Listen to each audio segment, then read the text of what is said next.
जो भी students class 10 के हैं जो 2023 में फाइनल एग्जाम देने जा रहे हैं वो इस वीडियो को जरूर देख लें और इस वीडियो में बताए गए सारे फॉर्मूले को जरूर याद करके जाएं और समझ के जाएं।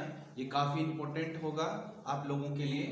देखिए, सबसे पहले अगर यूक्लिड विभाजन से क्वेश्चन पूछता है या उसका फॉर्मूला पूछता है तो यूक्लिड विभाजन एल्गोरिथम से अगर पूछेगा, अगर भाज्य बराबर, तो ये पहले भी पढ़े होंगे कि भाज्य बराबर भाजक गुने भागफल प्लस शेषफल होता है, राइट।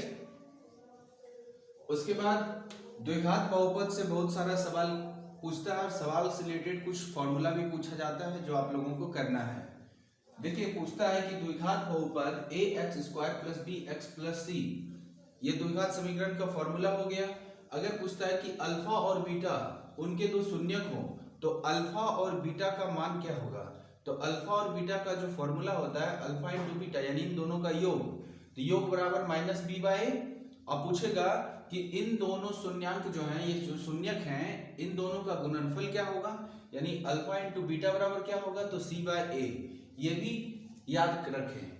अब देखिए, अगला पूछता है कि यदि अल्फा बीटा और गामा ये तीनों त्रिघात बहुपद के शून्यक अगर हो, यानी a x cube plus b x square plus c x plus d बराबर 0 के शून्यक हो, मतलब ये आपका, ये देखिए, ये आपका समीकरण हो गया।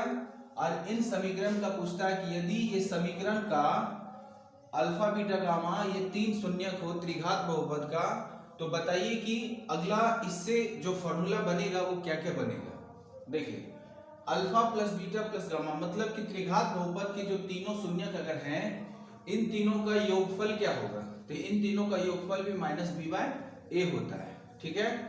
लेकिन alpha into beta, beta into gamma और गामा इंटू अल्फा, इन तीनों का योग अगर निकालेंगे तो आएगा सी बाय ए, ठीक है।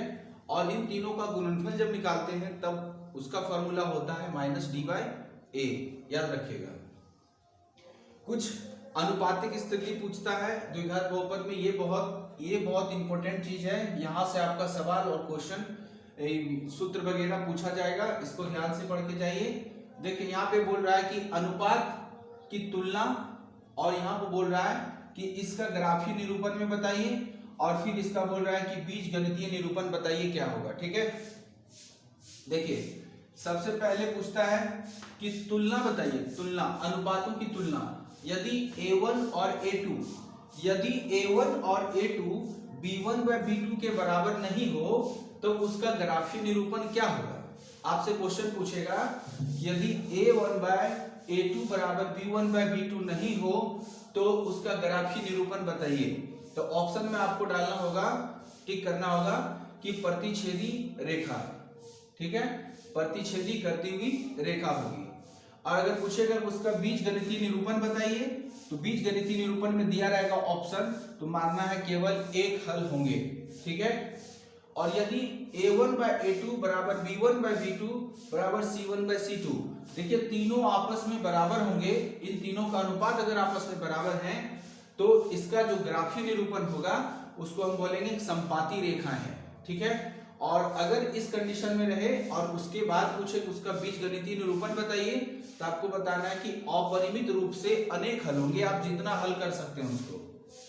अब देखिए, A1 bye A2 B1 bye B2 ये दोनों अगर बराबर है लेकिन C1 बाय C2 के बराबर नहीं है तो उसका ग्राफीय निरूपण अगर पूछे ऑब्जेक्टिव में तो समांतर रेखाएं होगी। और अगर बीजगणितीय निरूपण पूछे तो बीजगणितीय निरूपण में मानना है इसका कोई भी हल नहीं होगा, ठीक है। अब देखिए, कंडीशन यहां पर हम लिख दिए हैं, ये कंडीशन भी याद करके जाना है आपको, ठीक है। A1 बाय A2 बराबर B1 बाय B2 नहीं हो तो इस स्थिति में रैखिक समीकरण युग्म संगत होता है। पूछता है कभी कभी संगत होंगे, असमान होंगे, समांतर होंगे, ऐसे करके।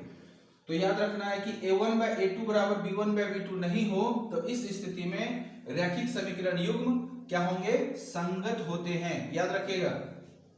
आगे देखिए, A1 बाय A2 बराबर B1 बाय B2 और ये C1 बाय C2 के बराबर नहीं हो जो यहाँ पर लिखे हैं, तो इस स्थिति में रैखिक समीकरण जो होंगे उसका असंगत होगा। समीकरण क्या होगा, असंगत होगा, ठीक है।